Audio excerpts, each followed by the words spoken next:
კლინიკა რუსთავში 28 წლის ფეხმძიმე ქალი საკეისრო კვეთის დროს გარდაიცვალა.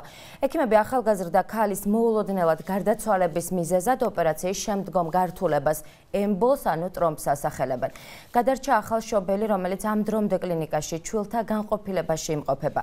გარდაცვლილ ქალს ექსპერტიზა უკვე ჩაუტარდა რუსთავის სამხარაულის სახელობის ექსპერტიზის ბიუროში.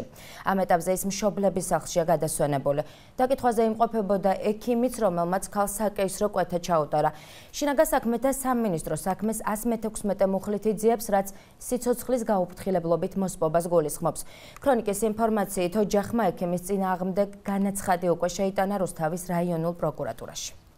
მშობიარობის პროცესში აღინიშნა გართულება, სუნთქვის უკმარისობა, სავარაუდოდ ალბათ ემბოლიური გართულება, შეყვანილი იქნა საოპერაციოში.